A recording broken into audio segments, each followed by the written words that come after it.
transcription is the process whereby DNA uses half its strand to make a strand of RNA. And then the RNA gets to leave the nucleus and go out into the cell and make something happen. Because DNA can't go out there. But you can send a postcard. All right. So, and let me go ahead and copy down the words, the 4 red here, so when you get your outline off, you just zap the words into it. Of course, you have your own PowerPoint too, so you can see it too. Okay. Now, you still recall what a eukaryote is, or do I need to remind you? What a eukaryote is. What's the other condition, do you know? Prokaryote. And which one is the more primitive of the two? Prokaryote. Because he has no membranes. He has DNA, but it's not packaged in a thing called the nucleus. Eukaryotes have packaging. That makes them more advanced. So in the eukaryote, all the protein manufacturing happens in the cytoplasm. And the boss of the protein manufacturing is the DNA. The problem is, though, DNA can't visit the factory where everything's being done. So how does the message get there? There's a thing called transcription. And the only way that the DNA can talk to the factories out there making proteins is by sending a messenger. Here, take this message to the office. Teachers in high school, they tell us, never leave your classroom. And when you leave your classroom, you get in a fight, you're liable for it. So what we do, he says, I can't leave. I would say, Hillary, here's a note to the principal. So she'd be my messenger, and that would get the job done. So in the case of DNA, the nucleus, the DNA cannot leave the nucleus. But I want the principal. So I will make me a messenger out of RNA and send that out to get the principal. Well, making the messenger is called we transcribe. Now, replication was making DNA. Transcription is making RNA. Okay? Now see M right there? Yes. There are 3 kinds. There's an mRNA. There's a T is in tango, RNA. And there's an rRNA. And the T stands for, if it's an rRNA, it's being used to make a ribosome. If it's a mRNA, it's being used to carry a message from the DNA out to the ribosome. If it is tRNA, its job is to go out. You know, amino acids make proteins, you know, right? You hook them together to make a protein. Well, the tRNA reads the messenger, goes out and finds the acid it wants, and brings it back, and then the ribosome hooks them together. Like, you know, you chain plastic beads you hook together. Now, the prokaryote, there is no nucleus to happen, so there's no problem. Everything just happens in the cytoplasm.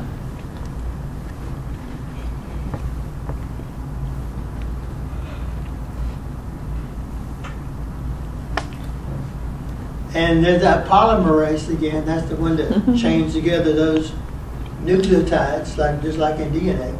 But it's RNA polymerase. Same job. Okay, so you see, in a eukaryote, transcription happens in the nucleus. That's what DNA is. But in a protein, you still get transcription, but it happens in the cytoplasm. You see, DNA is too big. And what happens, you hear about how you read Braille? Well, let's say the ribosome is reading Braille, and the Braille is reading is a messenger RNA. The ribosome cannot read DNA.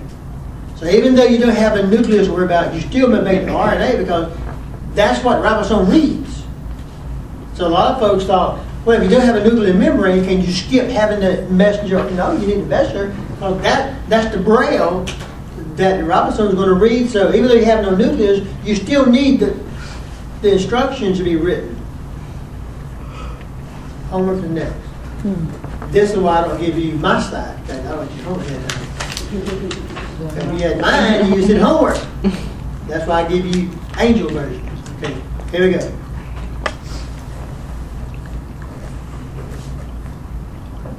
This time, get your copy.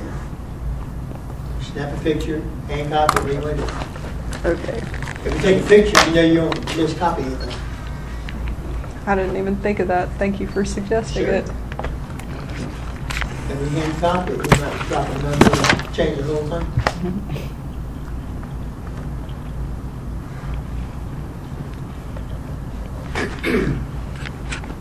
The bacteria,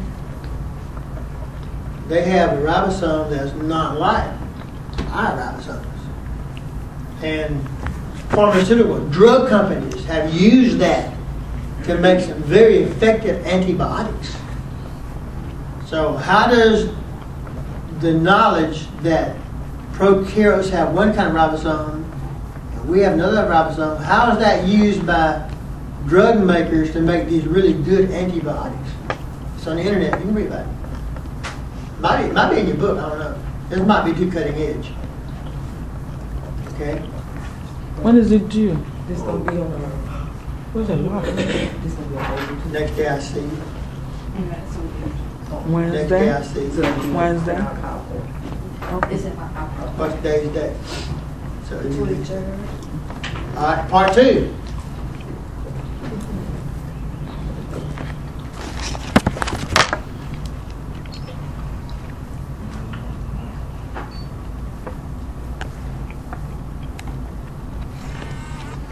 Now, the 70S, ribosomes have two parts, a big unit and a small unit, and they hook together.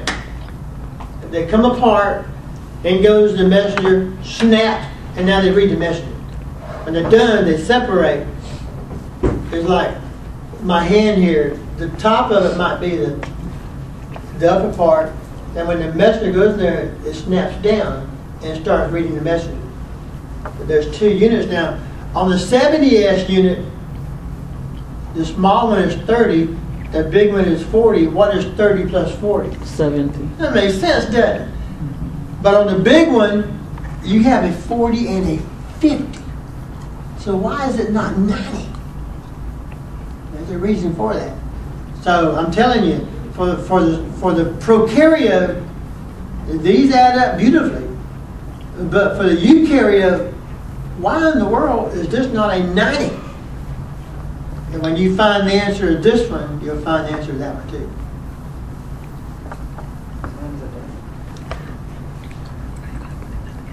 So that S right there, I want to know what it stands for.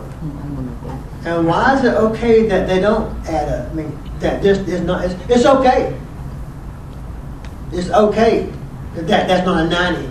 Because the S does not mean like 40 matchsticks and 50 matchsticks. There's a whole different idea going on here.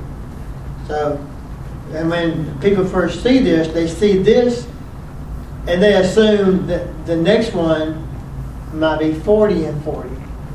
But it's 40 and 50.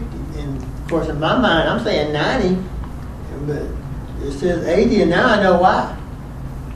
I'm not adding 40 marbles. It's something totally different.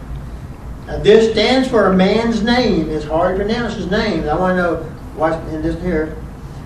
This is not a question. I'm saying, what? I mean, 40 and 50, 80, I'm saying, what? So here's my question. First question is, what do the S's stand for? And why is it okay that this doesn't become a 90? And when you find, you know why when you find the answer. It makes perfect sense. Right now, it doesn't to you. Because your mind is going 40, 50 to 90. I don't know why it can't be 90. But there's a reason for it. All right? And I'll take it. You can email it when you want to, but I want it by next Wednesday. So if you want to get out of your hair and knock it out real fast. How many points? Probably about 40. So I got That's all. Not much to it. It's a lot of work. No, it's not. Right here would be, it's probably like 30. This is 10. That's 10, 30 points. Well, you got to do it. But when you have 10 zeros and F average, I'll drop you. So that way it counts. But this is, when you find it, it's not a lot of work. It's not a lot of work. Not like you think it is. All right. Now, I'll move on and talk about what happens to make this messenger kind of RNA. You got to remember now, the instructions are on the DNA. If you want to copy the instructions, you got to get it from the DNA. Problem is though, remember how C always binds to a G, and G always binds to a C. Now in RNA, A don't bind to it. There's no T in RNA. There's that twin brother called U. Uracil. Now, DNA has the T's with the A's. RNA has U's with the A's. U and a T equal each other, it's like twins. One, and I don't know why to this day why we can't have T in both of them.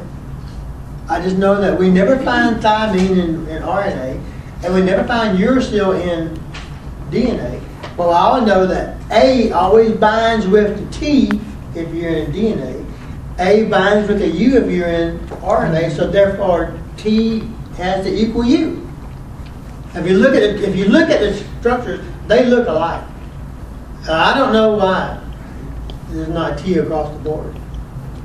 It might have a whole thing about making sure that the RNA and DNA actually are separate entities by that factor. So this polymer, it binds to the DNA, and there's a place where the code starts. Every single gene on DNA does not mean something. There might be 1,000 bases that's just gobbledygook, and the next 2,000 is your eye color. The next 500, crap, nothing. The next 2,000 might be your complexion. So what you don't do, don't you think that every single bit of the DNA molecule is used? It's not. A lot of waste in there. And RNA, you need to know where to start copying, because you don't want to copy the gobbledygook. You need to start copying where it matters. And there's a promoter on here, and that promoter is where the code starts, and then it goes to an E. Now, the DNA got unwind, you know, like you saw unwind with the replication. And then only one side of the DNA is the code. The other side is not the code. And so RNA is going to find the missing ones. For example, if behind the promoter, the very first base on the DNA is a C, what's RNA going to come up with? What matches a C? It's going to be a G. If the next base is a G, what's RNA going to find? C. Now, if the next base on DNA is a T, RNA has A's, no problem. But if the next base though is an A, there's no T in RNA, it's going to find what instead? U. U. All right. So the only difference is watch out for the T's and U's. When you're making RNA, you never can write down a T because it doesn't have T's. It has A's. And what happens, a lot of folks, they get so busy doing it, they see a T and they write a U. That's like seeing an A and writing an A. You want the other one, right? So if you see a T in DNA, what do you write in RNA? The A. And if I see an A in DNA, I got to choose. I want a T or a U for RNA. Which one you better write? The U. Now, if you're making DNA, you can write a T. But if you're making RNA, you cannot write a T because RNA doesn't have thymine. Never has thymine. Now, this polymerase uses only one of the strands as the template. Now, here's the problem, though. It's opposite. If I am the DNA, and and I want the color black. And we're taking opposite now. What's the opposite of black? White. Okay, I'm the DNA, and to my messenger, I want black. I'll say white. Correct? He goes at the ribosome, who flips it back and gets what? Which is what I wanted. Now, if I tell the ribosome black, what happens out there? Get white. And that's how diseases start. So, if I want up, what did I tell the messenger? Down. Down. What's he tell the ribosome? Oh. And I got my wish. It goes opposites. And if I'm the DNA and I want G, what I tell the messenger? C. And what's he tell the ribosome? G. Which is what I wanted. All along. It works beautifully. It's like this binary code, really. It's binary code. It all boils down to computers. The body had it first. And we think it opposite. If I say left, if I want left, the messenger says right. And then the ribosome does, which is what I wanted. Which is what I wanted. Okay? A lot of red on this one. But you get the PowerPoint anyway, so. Alright. RNA nucleotides look and hook up just like, you remember the 5 point, how it goes in. Same thing here. So the little pointy top of the sugar always hits the one there first. It's always going to be 5 hooking to 3, just like it always been. Nothing changes there. DNA is what hooks to. But in RNA, you have no problem here. But there's your problem. If you do an RNA, you can't use a T. I can't stress that enough. If you make an RNA, don't you write down a T. Because RNA has uracil, while DNA has thymine. That's the only difference there is. And the polymerase hooks these new nucleotides together, and they form the complementary strand. So if my base strand is CCC, what's the complement going to be? GGG. He goes out to ribosome, and what's he make? Which is what I wanted. Now I'm thinking backwards, and it works beautifully. And there, every 3 is called a codon. When I said CCC, that's a code. We call them codons. So, would you find UUU as a codon of DNA? No. No. You know why, right? Termination. You'll find TTT instead. Okay. All right. So, there's also a start code. There's a start codon, AUG. Well, don't get confused. There's a start codon. You ever see how to do it? How a telegram, something stop, something stop, something stop. Well, this had it first. There's a stop codon that says, all right, pinch it off, the protein's finished. Or you keep on making proof forever. So there's a start codon and there's a stop codon. And the stop codon does not code for any kind of amino acid. There's nothing to go get. Therefore, that means the protein is over. If the codon codes for an acid, then it keeps on hooking them on there. Okay? The blueprint is RNA. The template is DNA. And that RNA messenger has got to go where they're making the protein, and that's the ribosome. Ribosomes make your proteins. Nothing else does. So when that messenger leaves the nucleus, he is bound full of ribosomes.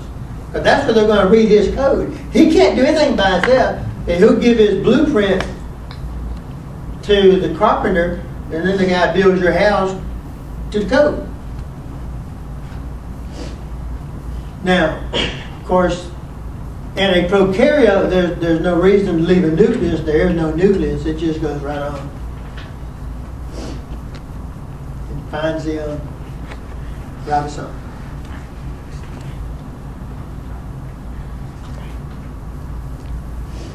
What was the time? Oh, y'all let me go too far. Told you about that. I was there to say, but I didn't have the knife.